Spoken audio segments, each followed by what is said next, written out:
আসসালামু আলাইকুম। আমি ন্যাশনাল বেঙ্গল স্কুল কলেজের বায়োলজি টিচার লুৎফুন নাহার। আমি 12 ক্লাসের ছাত্রদের উদ্দেশ্যে পড়াচ্ছি উদ্ভিদের প্রজনন। তা উদ্ভিদের প্রজনন কি? আমরা দেখতে পাচ্ছি উদ্ভিদের প্রজনন কাকে বলে। উদ্ভিদের প্লান্ট রিপ্রোডাকশন বা উদ্ভিদের প্রজনন। এখানে উদ্ভিদের প্রজননের সংজ্ঞা হলো যে একটা স্ত্রী গ্যামেট ভিন্ন প্রকৃতির ভিন্ন প্রকৃতির দুইটি গ্যামেট, ভিন্ন প্রকৃতির দুইটি গ্যামেট অর্থাৎ স্ত্রী গ্যামেট এবং ভিন্ন প্রকৃতির দুইটি গ্যামেট, স্ত্রী গ্যামেট এবং পুং গ্যামেট একসাথে মিলিত হয়ে যে সেক্সুয়াল রিডাকশন বা মিলনের ফলে যে জনন সাধিত হয়, যেহেতু বিপরীত ধর্মী দুইটা গ্যামেটের মধ্যে অসমান, দুইটা গ্যামেটের মধ্যে যখন মিলন হয় তখন তাকে সেক্সুয়াল রিপ্রোডাকশন বলা হয়। এখন আমরা দেখি মেল গ্যামেট ফিমেল গ্যামেট প্রজননে অংশগ্রহণ করে।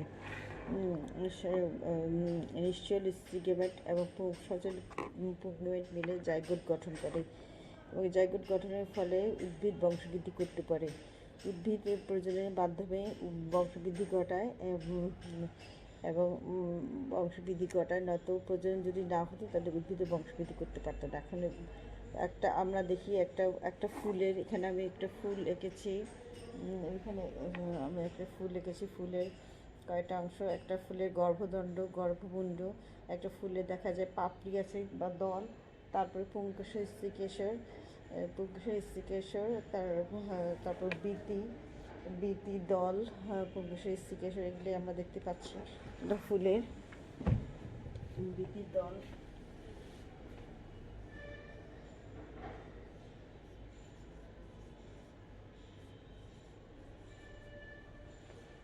তা একটা ফুলে আমরা দেখি বীতি দল, আমরা দেখতে পাচ্ছি বীতি দল, পুংকেশর স্ত্রীকেশর।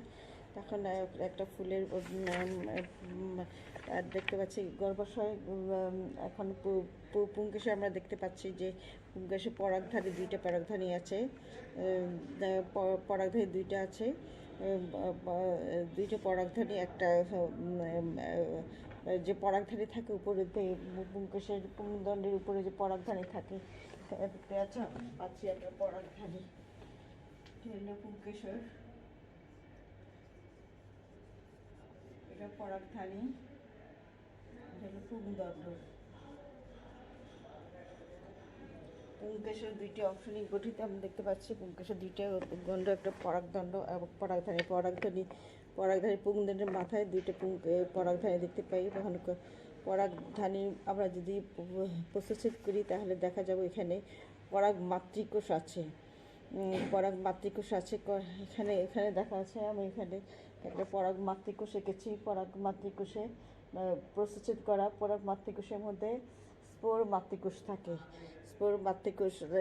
তখন স্পোর মাতৃকোষ মেয়োসিস প্রক্রিয়ায় বিভাজিত হয়ে স্পোর তৈরি করে। তাই স্পোর তৈরি হলে পরে তারপরে পরাগধানী ফেটে গিয়ে পরাগরেণুটা বের হয়ে যায়। তখন আমরা একটা ফুল শুকলে পরে দেখতে পাই যে হলুদ গুঁড়া লেগে যাবে নাকে, চোখে, মুখের মধ্যে। যে আমরা ফুল শুকতে গেলে ফুলের সৌন্দর্য দেখে যখন ফুল ছিঁড়ে আমরা শুকতে যাই, তাহলে দেখি সুঘ্রাণযুক্ত ফুল শুকতে গেলে দেখা যায় চোখে, নাকে, মুখে হলুদ গুঁড়া লিখে যায়। এগুলো হলো পুংরেণু।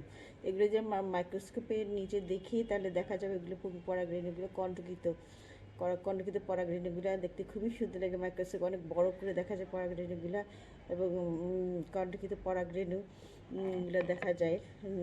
তখন পরাগরেণুগুলো এই পরাগরেণুগুলো যখন গর্ভমুণ্ডে স্থাপিত হয় তখন পরাগায়ন সংঘটিত হয়। স্ত্রী ফুলের গর্ভমুণ্ডে স্থাপিত হয় তখন পরাগায়ন সংঘটিত হয় এবং নিষেকও সংঘটিত হয়। তখন পরাগরেণুর মধ্যে আমরা পরাগরেণু যে উৎপন্ন হয়, পরাগরেণুর মধ্যে শুক্রাণু তৈরি হয়। তখন পরাগরেণুতে আমরা দেখি ডিম্বাকৃতি, ত্রিকোণাকৃতির বিভিন্ন আকৃতি হয়ে থাকে। তখন পরাগরেণু আমরা দেখি দুইটা আবরণ। এখানে আমরা পরাগরেণু এঁকেছি, এই যে ফর্মেশন অফ পুংগেমেট, মানে পুংগেমেট সৃষ্টির প্রক্রিয়া। পুংগেমেটের প্রথমে দেখি আমরা পরাগরেণু, দুইটা স্তর পরাগরেণু, এটা আমরা দেখতে পাচ্ছি পরাগরেণু।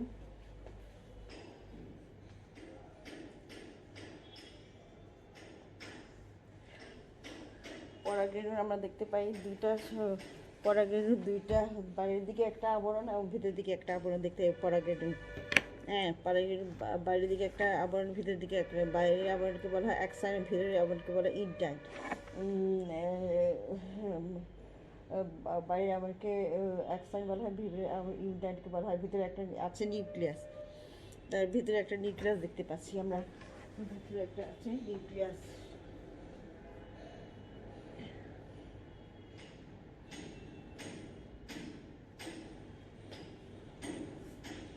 ভিতরে একটা আমরা দেখতে পাচ্ছি, ভিতরে একটা এই যে আমরা দেখতে পাচ্ছি একটা ভিতরে একটা নিউক্লিয়াস আছে, ভিতরে একটা নিউক্লিয়াস আছে। বাইরের দিকে কটকাকৃতির আবরণ, ওইটাকে বলে অ্যাক্সাইন, আর ভিতরের মধ্যে ইনটাইন, আর ভিতরে একটা নিউক্লিয়াস।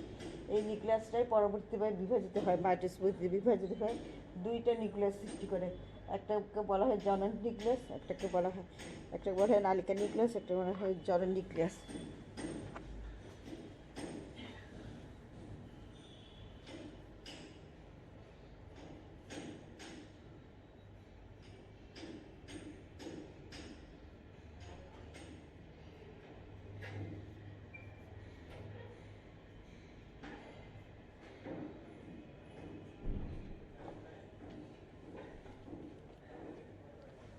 এই দুইটা নিউক্লিয়াসে আমরা দেখতে পাই একটা জনন নিউক্লিয়াস আর একটা হলো দেখতে পাচ্ছি একটা জনন নিউক্লিয়াস। দুইটা নিউক্লিয়াস, একটা নিউক্লিয়াস আছে ভিতরে পরাগরেণুর, এইটাই মাইটোসিস বিভাজিত হয়ে দুইটা নিউক্লিয়াস সৃষ্টি করে। একটা উপরের দিকে নালিকা নিউক্লিয়াস, নিচে জনন নিউক্লিয়াস দুই ভাগে ভাগ। এরপরে জনন নিউক্লিয়াস, এই দুই নিউক্লিয়াস অবস্থায় পরাগরেণু পতিত হয় গর্ভমুণ্ডে। বিভিন্ন প্রজাপতি কীট পতঙ্গ দ্বারা বিভিন্ন প্রজাপতি কীট পতঙ্গ মৌমাছির দ্বারা যখন বা বায়ু দ্বারা বাহিত হয়ে বিভিন্ন মাধ্যমে বাহিত হয়ে যখন একটা গর্ভাশয় স্ত্রীকেশরের গর্ভাশয়ে যখন স্থাপিত হয়, তখন দুই নিউক্লিয়াস অবস্থায় দুইটা নিউক্লিয়াস পরাগরেণু দুইটা নিউক্লিয়াস অবস্থায় গর্ভমুণ্ডে স্থাপিত হয়। এই যে আমরা দেখতে পাচ্ছি একটা স্ত্রীকোষের পুরা চিত্র দেওয়া হয়েছে, পরাগায়নের চিত্র। তারপর দুই নিউক্লিয়াস অবস্থায় যখন এটা গর্ভমুণ্ডে স্থাপিত এসে পড়ে, তখন একটা পরাগ নালিকা সৃষ্টি হয়। পরাগ নালিকা দেখতে পাচ্ছি আমরা আস্তে আস্তে বৃদ্ধি পাচ্ছে পরাগ নালিকার ভিতরে। তখন পরাগ নালিকার ভিতরে এই যে জনন নিউক্লিয়াস দেখতে পাচ্ছি আমরা, জনন নিউক্লিয়াস বিভাজিত হয়ে দুইটা নিউক্লিয়াস সৃষ্টি করে। দুইটা জনন নিউক্লিয়াস বিভাজিত হয়ে দুইটা পুংগেমেট তৈরি করে। এটা আমরা দেখতে পাচ্ছি ছবিতে দুইটা নিউক্লিয়াসের সৃষ্টি করেছে। আমরা দেখতে পাচ্ছি যে দুইটা নিউক্লিয়াসের সৃষ্টি করেছে। এখানে দেখতে পাচ্ছি যে পরাগ নালিকা, লম্বা নালিকা একটু একটু করে লম্বা হয়ে একটা লম্বা হয়ে একদম গর্ভাশয়ের ভিতরে চলে যাবে। দুইটা পুংগেমেট সৃষ্টি হয়েছে নিচে, পরাগ নালিকা লম্বা হয়ে নিচে নালিকা নিউক্লিয়াস, আর উপরের দিকে দুইটা পুংগেমেট। তখন পরাগ নালিকা অনেক লম্বা হয়ে যায় পরাগায়নের সময়। নিষেক হলে খুব পরে পরাগ নালিকা অনেক লম্বা হয়ে যায়, পরাগ নালিকা লম্বা হয়ে গর্ভাশয়ের দিকে ধাবিত হতে থাকে। গর্ভাশয়ে যেহেতু দুইটা পুংগেমেটের একটা মিলিত হয় ডিম্বাণুর সাথে, আরেকটা মিলিত হয় সেকেন্ডারি নিউক্লিয়াসের সাথে।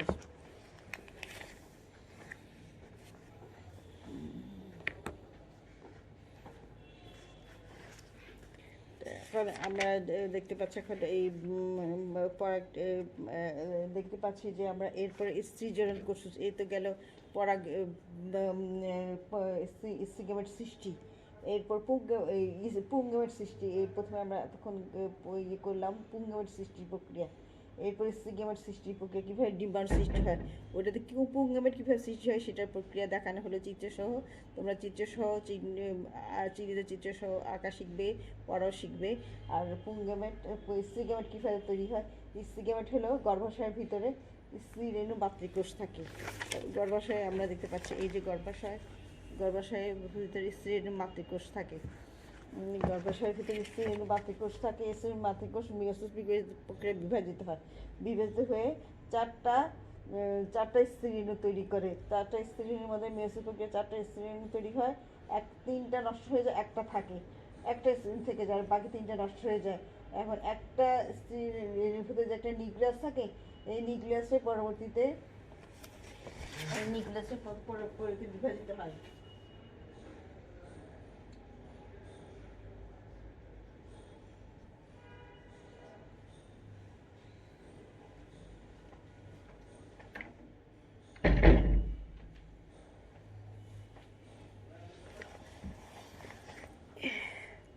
এই একটা যে নিউক্লিয়াস দেখতে পাচ্ছি আমরা, একটা নিউক্লিয়াস পরবর্তীতে বিভাজিত হয়, বিভাজিত হয়ে দুইটা নিউক্লিয়াসের সৃষ্টি করে। মাইটোসিস পদ্ধতিতে স্ত্রী রেণুর একটা নিউক্লিয়াস বিভাজিত হয়ে দুইটা নিউক্লিয়াস সৃষ্টি করে, এরপরে দুইটা নিউক্লিয়াস থেকে চারটা নিউক্লিয়াসের সৃষ্টি হয়। উপরে নিচে দুইটা নিউক্লিয়াস সৃষ্টি হয়, দুইটা নিউক্লিয়াস আবার ডবল সৃষ্টি করে, দুইটা নিউক্লিয়াস সৃষ্টি করে, এরপরে আবার বিভাজিত হয়ে চারটা নিউক্লিয়াস সৃষ্টি করে। এইভাবে উপরে নিচে দেখা যায় আমরা উপরে নিচে মোট 8টা নিউক্লিয়াস সৃষ্টি হয়েছে ক্রমাগত মাইটোসিস বিভাজনের ফলে। আমরা জানি মাইটোসিস কোষ বিভাজনে একটা কোষ থেকে দুইটা কোষের সৃষ্টি হয়। এইভাবে একটা নিউক্লিয়াস থেকে স্ত্রী মাতৃকোষে ক্রমাগত মাইটোসিস বিভাজনের ফলে 8টা নিউক্লিয়াস সৃষ্টি করে, এবং দুই পাশে উপরে এবং নিচে এগুলো সজ্জিত হয়, উপসজ্জিত হয়, এবং সজ্জিত হওয়ার পরে দেখা যায় এদের ভিতরে রূপান্তর দেখা যায়। তার মানে আমরা দেখতে পাচ্ছি এরপরে উপরের দিকে 3টা, নিচের দিকে 3টা, মাঝখানে দুইটা ফিউজ হয়ে যায়। এইটাই হলো সেকেন্ডারি নিউক্লিয়াস, এটাই ভবিষ্যতে শস্য গঠন করে। আর উপরের দিকে 3টা নিউক্লিয়াস দেখতে পাচ্ছি, একটা বড় আকারের যেটা, সেটাকে বলে মাঝখানে বড় আকারের যেটা, সেটাকে বলা হয় ডিম্বাণু। আর ডিম্বাণুর দুই পাশে দুইটা কোষ আছে, যে এটাকে সাহায্যকারী কোষ বলা হয়। সাহায্যকারী কোষটা প্রজননের সময় সাহায্য করে, ডিম্বাণুর সাথে শুক্রাণুর মিলনে সাহায্য করে। আর নিচের কোষগুলো হলো প্রতিবাদক, 3টা কোষ হলো প্রতিবাদক কোষ, এগুলো কোনো কাজে আসে না, এগুলো নষ্ট হয়ে যায়। তাহলে আমরা যে দুইটা পুংগমের সৃষ্টির সময় দুইটা শুক্রাণু দেখতে পাই, শুক্রাণুর একটা মিলিত হয় ডিম্বাণুর সাথে মিলিত হয়, উপরে ডিম্বাণুর সাথে মিলিত হয়, আরেকটা হলো সেকেন্ডারি নিউক্লিয়াসের সাথে মিলিত হয়। একটা শুক্রাণু একটা ডিম্বাণুর সাথে মিলিত হয়ে জাইগোট গঠন করে। মানে হ্যাপ্লয়েড শুক্রাণু হ্যাপ্লয়েড ডিম্বাণুর সাথে মিলিত হয়ে গঠন করে জাইগোট। আমরা দেখি হ্যাপ্লয়েড ডিম্বাণু প্লাস শুক্রাণু, জাইগোট।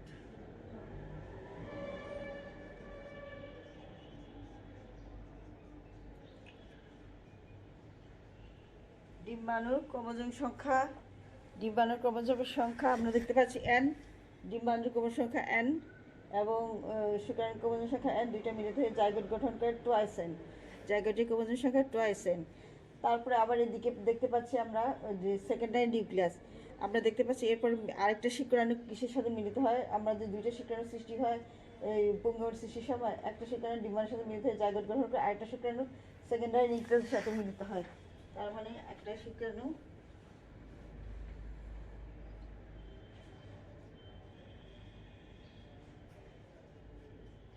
সেকেন্ডারি নিউক্লিয়াস,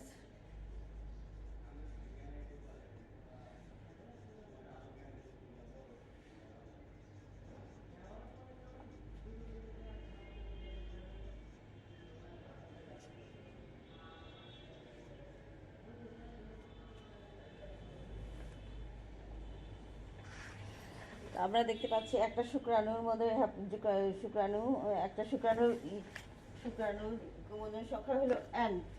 আর সেকেন্ডারি নিউক্লিয়াসে দুইটা নিউক্লিয়াস যেহেতু একসাথে ফিউজ হয়ে গেছে, তাই সেকেন্ডারি নিউক্লিয়াসে ক্রোমোজোম সংখ্যা হলো টুয়াইস n। শুক্রাণুর ক্রোমোজোম সংখ্যা n, সেটা সেকেন্ডারি নিউক্লিয়াসের সাথে মিলিত হয় টুয়াইস n এর সাথে মিলিত হয়ে, ক্রোমোজোম সংখ্যা টুয়াইস n এর সাথে মিলিত হয়ে শস্য গঠন করে, শস্য হলো থ্রাইস n। তাহলে আমরা এই যে এখানে বিরাট ছবি, বড় ছবি দেওয়া আছে, বড় একটা ছবি দেওয়া আছে এখানে, প্রজননের নিষেকের যে ছবি দেওয়া আছে, আমরা দেখতে পাই যে নিচের ডিম্বাণুর সাথে একটা নিউক্লিয়াস মিলিত হয়, জাইগোট গঠন করে। ওই জাইগোটটা পরবর্তীতে জাইগোট থেকে বীজ তৈরি হয়।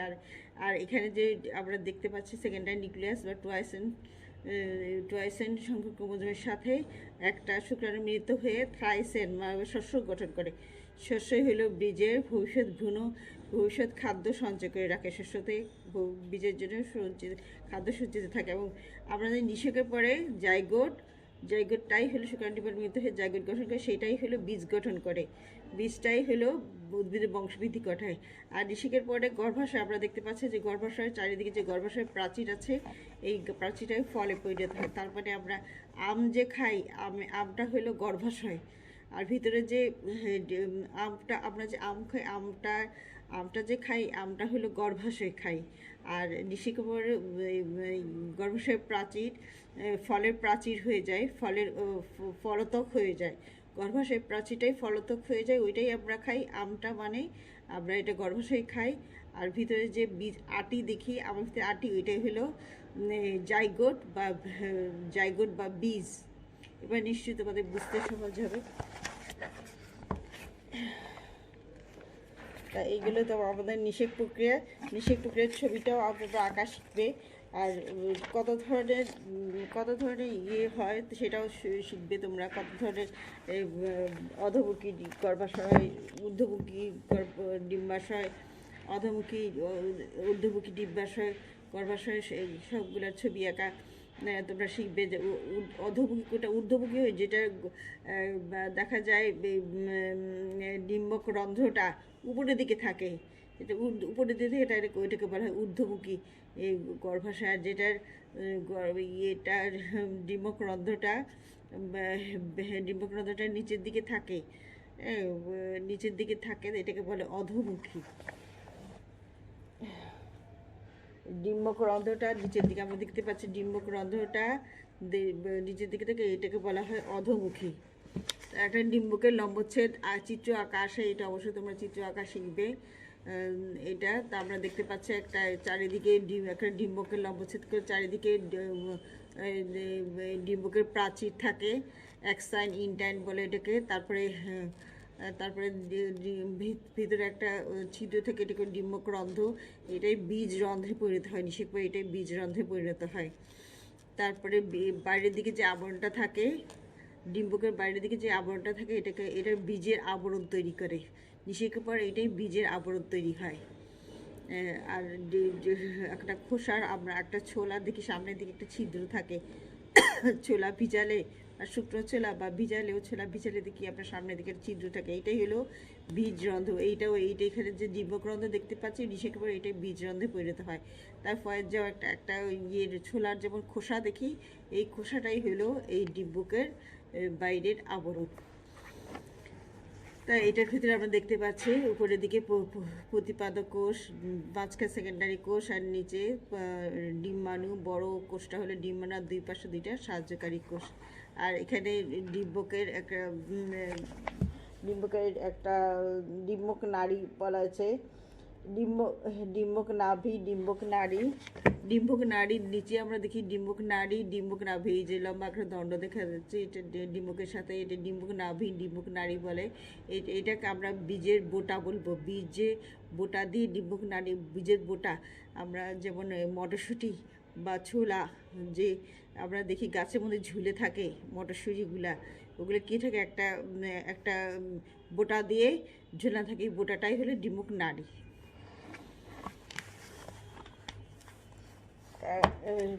এই হলো তোমাদের নিষেক প্রক্রিয়ার সৃষ্টি এবং নিষেক প্রক্রিয়া। তারপরে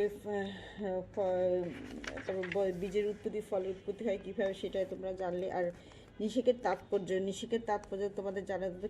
নিষেক কিসের জন্য হয়, নিষেক কেন প্রয়োজনীয়। নিষেক ক্রোমোজোমের ভারসাম্য রক্ষায়। তার মানে আমরা ক্রোমোজোমের ভারসাম্য রক্ষিত হয়, তার মানে আমরা একটা উদ্ভিদ দেখি ডিপ্লয়েড বা টয়েজের সংখ্যক ক্রোমোজোম থাকে একটা উদ্ভিদে। তখন যখন শুক্রাণু ডিম্বাণু তৈরি হয়, তখন এটা হয়ে যায় হ্যাপ্লয়েড। ডিম্বাণু হ্যাপ্লয়েড, শুক্রাণু হ্যাপ্লয়েড। তারপর শুক্রাণু ডিম্বাণু মিলিত হয়ে যৌন মিলনের ফলে যখন জাইগোট গঠন করে, তখন ওইটা হয়ে যায় ডিপ্লয়েড। তারপরে সেই জন্য বীজটা আমরা দেখি ডিপ্লয়েড। বীজটা যদি আবার লাগাই, তাহলে যে একটা উদ্ভিদ সৃষ্টি হবে, সেটা ডিপ্লয়েড উদ্ভিদের সৃষ্টি হবে। তার মানে উদ্ভিদটা ছিল ডিপ্লয়েড, তারপরে শুক্রাণু ডিম্বাণু সৃষ্টি হলো হ্যাপ্লয়েড, সেটা থেকে আবার জাইগোট বা বীজ সৃষ্টি হলো, ওইটা আবার ডিপ্লয়েড।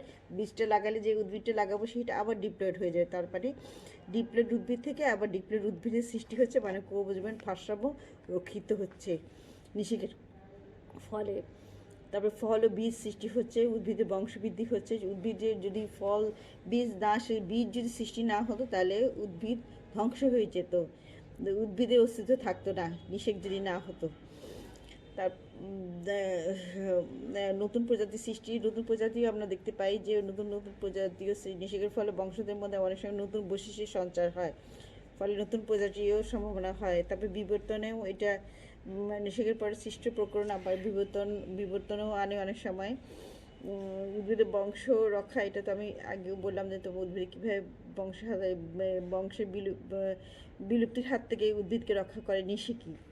তারপরে খাদ্যের যোগান, আমরা যদি উদ্ভিদ না থাকে দুনিয়াতে তাহলে প্রাণীকুল আমরা কী বলতাম, খাদ্যের অভাবে মারা যেতাম, দেখি অক্সিজেনের অভাবে মারা যেতাম। মানে উদ্ভিদ না থাকলে তো আমরা অক্সিজেন শ্বসন প্রক্রিয়া যে অক্সিজেন তৈরি করে শ্বাসন প্রক্রিয়ায় উদ্ভিদ যে খাদ্য তৈরির সময় যে অক্সিজেন বায়ুমণ্ডলে ছেড়ে দেয়, এই অক্সিজেন নিয়ে আমরা বেঁচে আছি। আর উদ্ভিদের উপর আমরা অনেক নির্ভরশীল খাদ্যের ব্যাপারে, আমরা চাল ডাল নুন তেল যা খাই সব উদ্ভিজ্জা, নুন না চাল ডাল যা খাই, তেলও বীজ থেকে তৈরি, চাল ডাল গম সবই আমরা উদ্ভিদ থেকে পেয়ে থাকি। যত রকম ফল আছে সবই আমরা, শাক সবজি সব কিছুই আমরা এই সব কিছু নিষেক ফলের সৃষ্টি হয়, এগুলো খেয়ে আমরা বেঁচে আছি, প্রাণীকুল বেঁচে আছে।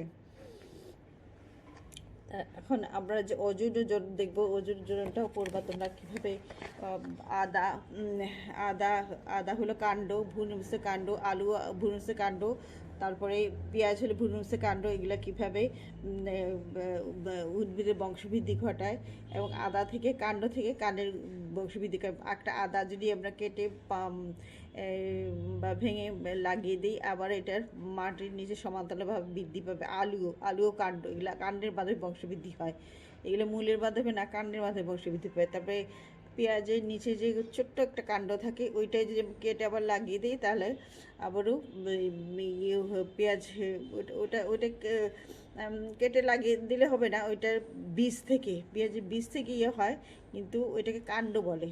পেঁয়াজটা হলো যে কাণ্ড থেকে যে শল্কপত্র তৈরি হয়, সে পেঁয়াজের যে শল্কপত্রগুলো আমরা খাই, পেঁয়াজ যেটা আমরা খাই সেটাকে শল্কপত্র বলে। আর যে পাতা মানে আর নিচে হলো কাণ্ড থাকে, ছোট্ট একটা, যেটা আমরা ফেলে দিই পেঁয়াজ কাটার সময়, সেটাকে বলে কাণ্ড। তারপর আমরা বিভিন্ন কাণ্ড দেখতে পাই, কাণ্ডে কচুরও কাণ্ড দেখা যায়, কচুরও কাণ্ড দিয়ে বংশবৃদ্ধি, কাণ্ড দিয়ে বিস্তার লাভ করে কাণ্ড। তারপর ফণিবনসার কাণ্ড, ফণিবনসার যে কাণ্ডকৃতি, এটাও কাণ্ড। তার শতমূলী, এগুলা সব কাণ্ডের মাধ্যমে অঙ্গজরণ হয়। ফণিবনসার পর্ণকাণ্ড, তার শতমূলীটা মূল দিয়ে করে। শতমূলী যেমন অ্যাসপারাগাস, রেসিমোসাস।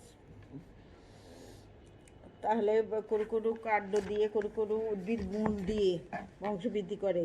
মূল দ্বারা যেমন শতমূলীটা মূলের সাহায্যে বংশবৃদ্ধি করে।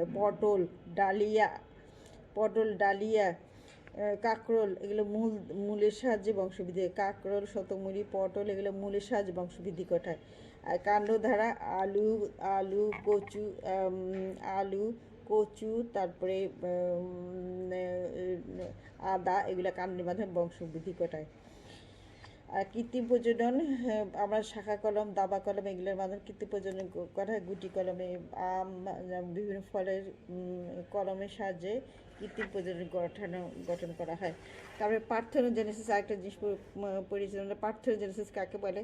পার্থেনোজেনেসিস মানে যেটা হয় নিষেক ছাড়াই, যখন নিষেক ছাড়াই ডিম্বাণু শুক্রাণুর সাথে মিলিত হওয়া ছাড়াই, এটা উদ্ভিদ জগতে একটা ব্যতিক্রমধর্মী চিত্র, যে শুক্রাণু ডিম্বাণুর সাথে মিলিত হয় না, মানে ডিম্বাণু শুক্রাণুর সাথে মিলিত না হয়ে যখন বিকশিত হয়ে নতুন উদ্ভিদের জন্ম দেয়, তখন এটাকে বলা হয় পার্থেনোজেনেসিস। এই ফলগুলোকে পার্থকার্পিক ফলও বলা হয়। যেমন স্পাইরোগারা মৌমাছি, বিভিন্ন জীবে পার্থেনোজেনেসিস দেখা যায়। এবং বিভিন্ন বীজহীন ফল, হরমোন প্রয়োগে বিভিন্ন বীজহীন ফল উৎপাদন প্রক্রিয়াকেও পার্থেনোকার্পিক ফল বলা হয়। যেমন লেবু, কমলা লেবু, এগুলো কি দেখা যায় আজকাল মানে বীজ ছাড়া কমলা লেবু, বীজ ছাড়া লেবু তৈরি করা হচ্ছে। এগুলো হলো হরমোন প্রয়োগে পার্থক্যকাপিক ফল, মানে নিষেক ছাড়াই ফল সৃষ্টি করা হয় এবং বীজবিহীন ফল সৃষ্টি করা হয়। আচ্ছা, আজকে এ পর্যন্তই। তোমরা ভালো করে পড়ে নিও। পরীক্ষার প্রজনন প্রক্রিয়া, সৃজনের কোষ সৃষ্টি, পুংজনের সৃষ্টি কি, নিষেক প্রক্রিয়া চিত্র, তার ডিম্বকের অর্ধমুখী ডিম্বকের লম্বচ্ছেদের চিহ্নিত চিত্র, নিষেক প্রক্রিয়ার চিহ্নিত চিত্র, স্টিগ্যামেট পুংজর সৃষ্টির চিহ্নিত চিত্র, এগুলো তোমরা আঁকা শিখবে এবং ডিম্বকের লম্বচ্ছেদ আঁকা শিখবে। তারপরে আর খুঁটিনাটি সব কিছু পড়বে। এগুলো অবজেক্টিভ থেকেও অনেক থাকবে। আজকে এই মতো রাখি। আল্লাহ হাফেজ।